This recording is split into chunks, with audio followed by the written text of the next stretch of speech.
Cette capsule vidéo a été mise à jour en janvier 2023 afin d'y intégrer le nouveau protocole Régulation par coévaluation qui vient remplacer le protocole Gène.régulation par coévaluation. En présence d'un patient de 14 ans et plus, chez qui un besoin a été identifié et pour qui le transport ambulancier vers un service d'urgence ne semble pas requis pour sa condition, le paramédic pourra envisager de communiquer avec l'unité de soutien clinique si l'application du protocole Régulation par coévaluation a été autorisée par la Direction médicale nationale dans sa région. Ce protocole établit les critères d'inclusion et d'exclusion du contact téléphonique avec l'USC. L'objectivation de ces critères implique une appréciation clinique complète et rigoureuse du patient par les paramédics. La coévaluation téléphonique se veut un échange et une collaboration entre le personnel infirmier de l'USC et les TAP. L'objectif est de trouver une trajectoire alternative et mieux adaptée aux besoins du patient. Bien qu'un besoin ait été identifié et qu'un transport ambulancier vers un service d'urgence puisse sembler non requis, il est probable que cet objectif soit impossible à atteindre pour certains patients. En plus de l'état clinique du bénéficiaire, la coévaluation applique un principe de précaution et doit tenir compte également du milieu de vie, de la réalité psychosociale et du contexte légal de l'intervention. C'est d'ailleurs pour cette raison qu'une appréciation exhaustive par les paramédics est essentielle. L'objectif de cette capsule est donc de vous présenter le déroulement d'une coévaluation et d'attirer votre attention sur certains éléments essentiels de l'application adéquate du protocole Régulation par coévaluation. Pour atteindre cet objectif, il faut d'abord survoler ensemble le protocole.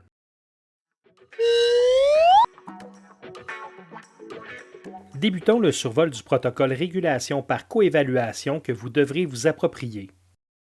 Mais juste avant, rappelons que lors d'une intervention avec coévaluation, le paramédic devra valider le consentement du patient au processus de référencement. Le patient doit donner son accord pour que le TAP puisse transmettre ces informations au personnel infirmier de l'USC. Dès les généralités des PICTAP, plusieurs éléments liés au consentement sont mis en lumière. Il est fortement recommandé de les revoir. Vous y trouverez un condensé d'articles du Code civil du Québec qu'il vous faut connaître pour vous assurer de respecter et faire respecter les droits de vos patients. Les généralités de l'intervention sont également contextualisées. Poursuivons avec le survol des critères du protocole Régulation par coévaluation. Il y a deux critères d'inclusion, soit identification d'un besoin du patient. Il peut s'agir d'un besoin lié à la santé physique ou à la santé psychosociale. Il peut également s'agir d'une problématique liée à l'environnement du patient ou de toute autre situation selon le jugement du TAP. Le second critère, qui doit s'ajouter au premier, est que le transport ambulancier vers un service d'urgence ne semble pas requis pour la condition du patient. Autrement dit, le transport vers l'urgence se ferait en mode non urgent et le plateau hospitalier ne semble pas requis et pourrait être remplacé par une orientation vers une trajectoire alternative comme une clinique de médecine familiale ou par des consignes d'auto-soins données par l'infirmière de l'USC. Le premier critère d'exclusion est le suivant. Patient de moins de 14 ans. Si vous avez appliqué le protocole précédent encadrant la régulation par coévaluation, vous aurez peut-être remarqué que le critère selon l'âge a été modifié par le Collège des médecins pour maintenant exclure tous les patients de moins de 14 ans. Les autres critères d'exclusion sont patient instable, patient nécessitant des soins urgents, suspicion d'une pathologie chronodépendante, patient à risque de détérioration clinique, refus du patient d'effectuer le référencement par coévaluation, inaptitude à consentir avec impossibilité d'obtenir un consentement substitué, incapacité du patient à se prendre en charge seul sans soutien suffisant au domicile. À titre d'exemple, un trouble cognitif, un trouble psychiatrique ou un trouble de mobilité empêchant une prise en charge alternative. En présence des deux critères d'inclusion et s'il n'y a aucun critère d'exclusion, il est essentiel de procéder à une coévaluation. Il faut vérifier si une réorientation est possible et valider que cette orientation alternative est le meilleur milieu clinique pour répondre aux besoins du patient.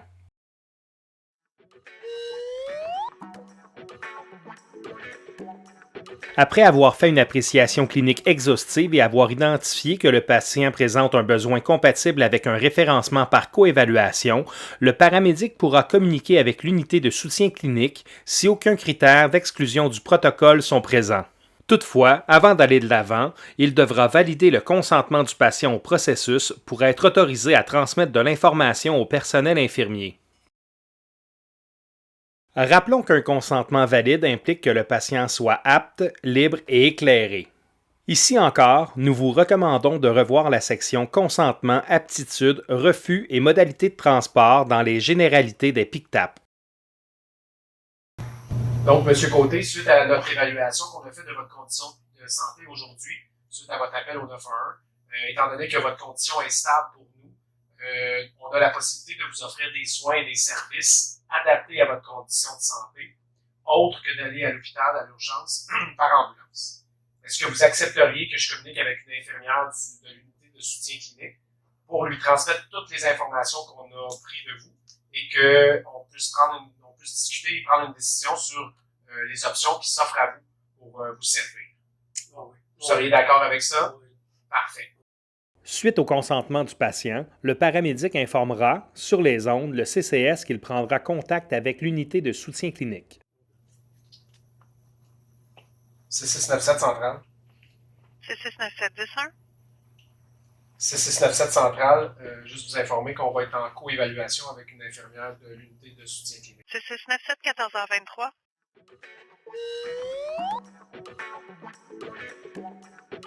Pour communiquer avec l'USC, le paramédic doit téléphoner au CCS. Lorsqu'il sera en contact avec lui, le membre du personnel infirmier fera d'abord la prise d'appel, ensuite le pré-triage, pour ensuite appliquer un protocole de coévaluation. Ainsi, il pourra finalement transmettre des recommandations pour le patient. Ces recommandations peuvent concerner une trajectoire alternative et des directives de soins.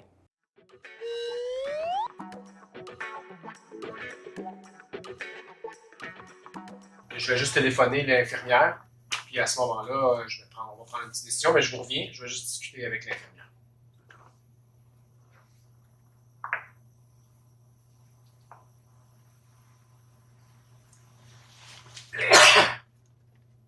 Vous avez rejoint le CCS Groupe Alerte Santé. Veuillez sélectionner une des options suivantes. Pour joindre la répartition, composez le 1. Pour joindre l'unité de soutien clinique pour un appel en co-évaluation, composez le 2.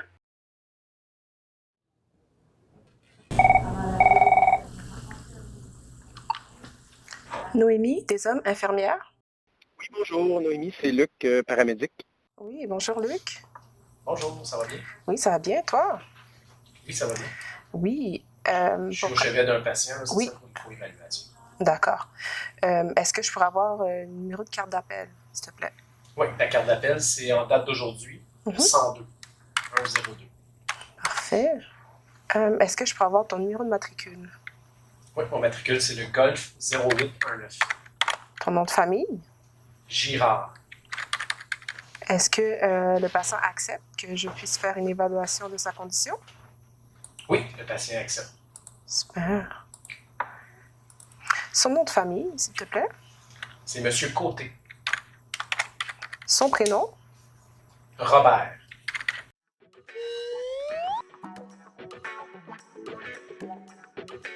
Quel est le problème et dites-moi exactement ce qui s'est passé. C'est un monsieur, là, la plainte, là, le monsieur nous appelle pour une toux qui est persistante depuis environ 2 semaines. Une toux persistante, là, il n'y a pas d'amélioration, c'est avec des expectorations blanchâtres. C'est un monsieur qui dit avoir parfois, lorsqu'il y a des quintes de toux, il y a un peu d'essoufflement qui apparaît. Mais sinon, actuellement, là, on n'a pas de difficulté respiratoire. Puis le monsieur dit qu'il y a eu un diagnostic de bronchite. Il a vu son médecin il y a 3 semaines. Et il a pris un antibiotique là, par la suite. Parfait. Est-ce que tu aurais des signes vitaux, s'il te plaît? Oui. J'ai une fréquence cardiaque à 92 régulière. J'ai une pression à 122 sur 86. Une saturation à 96% à l'air ambiant. J'ai une respiration à 20 à la minute, ample régulière. et une température tympanique à 36,9. Parfait. Est-ce que monsieur respire normalement? Monsieur respire normalement, oui. Et, On n'a pas de difficulté respiratoire. super. Et il est complètement réveillé? Complètement réveillé, alerte, Super. bien orienté. OK. Est-ce qu'il aurait vu son médecin dernièrement? Est-ce qu'il a eu un traitement? Est-ce que monsieur aurait tenté un traitement à la maison? Est-ce qu'il a déjà eu ce problème dans le passé? Sa date de naissance, s'il te plaît? Et quels sont ses problèmes de santé connus? Est-ce qu'il a des allergies? Est-ce que je pourrais avoir sa liste de médicaments qu'il prend tous les jours, s'il vous plaît? Est-ce qu'il a des conditions particulières, handicap physique? Non, pas du tout. Monsieur, mobilité autonome, vit chez lui. Aucun support, là, pas de marchette, pas de canne. OK, parfait.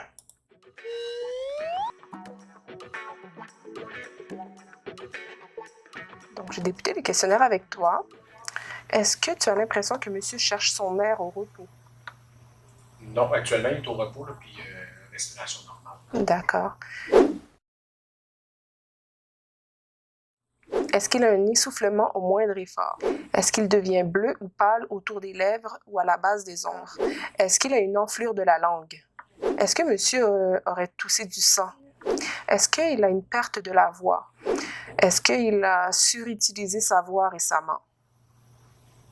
Je peux valider. Là. Est-ce que vous avez récemment surutilisé votre voix? Là? Est-ce que vous avez parlé fort, crié, ou quoi que ce soit? Non, rien de... Parfait, non, rien de ce côté. Il est possible lors de la coévaluation qu'il soit nécessaire de valider certaines informations ou de faire certaines évaluations supplémentaires, telles un ECG par exemple. Les évaluations supplémentaires qui peuvent vous être demandées doivent faire partie de votre champ de pratique habituel. Est-ce que la toux elle est présente depuis moins de 2 semaines? Ça fait 2 semaines que la toux est Oui, persistante. d'accord. OK. Donc, j'ai terminé avec le questionnaire.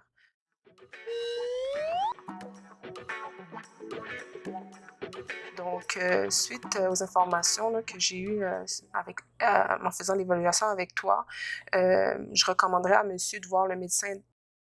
Je ne pense pas que ce soit nécessaire que monsieur se rende à l'urgence ou même prendre le transport en ambulance.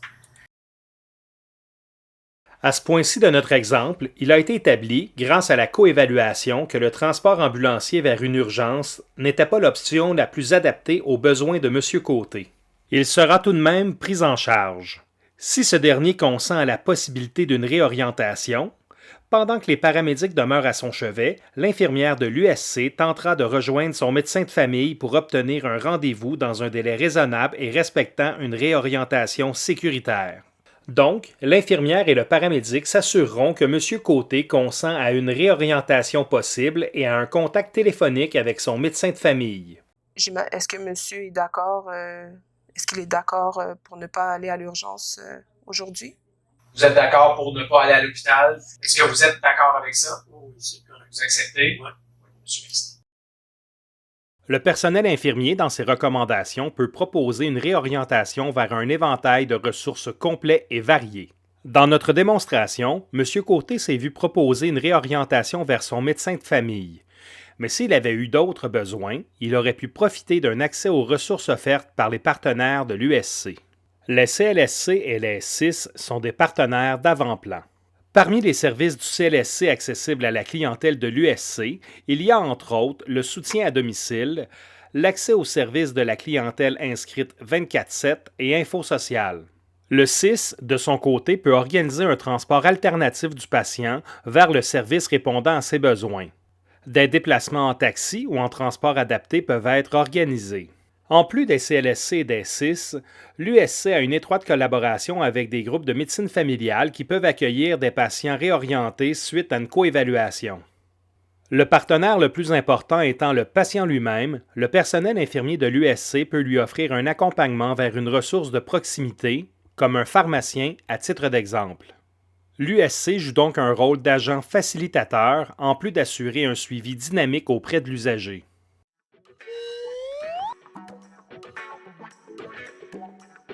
Donc, j'ai quelques directive pour monsieur là, en attendant son rendez-vous avec son médecin. Oui. Il pourrait prendre des liquides chauds pour détendre ses voies respiratoires. Ça va permettre de libérer le mucus et d'apaiser sa toux. Pour apaiser sa toux aussi, il pourrait boire des boissons chaudes avec du citron et du miel. Puis aussi, la nuit, il faudrait qu'il élève sa tête de lit pour réduire la toux. Et puis, s'assurer que la pièce, elle est fraîche et bien ventilée. Si jamais, en attendant son rendez-vous avec le médecin de famille, si jamais ces symptômes persistent, s'aggravent ou que des nouveaux symptômes apparaissent, ce serait important qu'il rappelle au 911. Après avoir écouté attentivement les recommandations du personnel infirmier de l'USC, le paramédic transmet les directives de soins aux patients. Il peut être intéressant et plus simple d'utiliser le mode main libre du cellulaire pendant que les directives de soins sont transmises. Il suffit au paramédic d'aviser son interlocuteur que le patient s'ajoute à la conversation. OK. Fait que je vais juste lui transmettre les conseils d'usage. Donc, l'infirmière me dit de vous mentionner que d'ici à ce que vous voyez votre médecin, il y a des conseils d'usage qu'on va vous transmettre que vous devez quand même effectuer. Okay? Première des choses, de boire des liquides chauds. Okay? Ça va vous aider beaucoup. Et de vous assurer que les pièces dans lesquelles vous êtes sont bien aérées, bien ventilées. Puis si jamais votre état de santé se détériore, d'ici à ce que vous voyez votre médecin, vous rappelez le 911, puis aussi de surveiller la couleur, la coloration de vos sécrétions. Okay. Si jamais vos sécrétions deviennent jaunes ou vertes, vous devriez rappeler au 911 pour qu'on vous réévalue.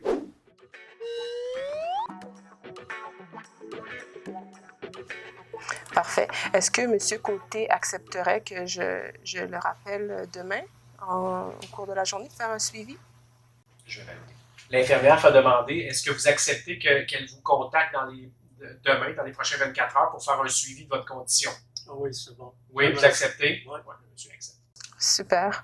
Donc, de mon côté, c'est terminé. Je te remercie beaucoup, Luc. Ben, merci à toi. Bonne journée. Au revoir.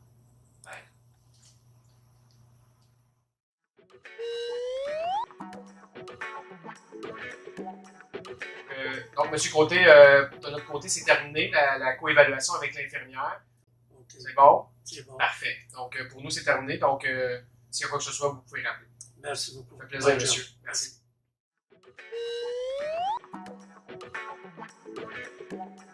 Une fois l'intervention terminée, le paramédic devra compléter un rapport d'intervention. Dans la section soutien médical, il cochera la case appropriée et inscrira le nom du professionnel consulté. La mention coévaluation sera également ajoutée. Le rapport d'intervention doit être bien documenté. Les examens complémentaires effectués à la demande du personnel infirmier devront être mentionnés. Si la finalité d'une coévaluation est une réorientation vers une ressource ou une trajectoire alternative, il faudra compléter la section « Refus de service » du rapport d'intervention. Une réorientation, bien qu'elle implique une continuité des soins, demeure un refus de transport ambulancier. Parmi les services refusés, il faudra cocher « Transport ». Après avoir suivi la procédure habituelle, la dernière étape sera de faire signer le patient. De plus, dans d'autres circonstances, il faudra compléter la section « Refus de service » en cas de refus de coévaluation et en cas de refus de la trajectoire alternative proposée suite à la coévaluation. Une note manuscrite devra être ajoutée dans la section pour identifier le service refusé. C'est ce qui conclut cette vidéo. Si vous avez des questions ou des commentaires, adressez-vous aux personnes ressources au sein de votre entreprise. Elles se feront un plaisir de vous répondre. Demeurez à jour en vous abonnant à notre page Facebook et notre chaîne YouTube qui se nomme toutes les deux SPU Montérégie.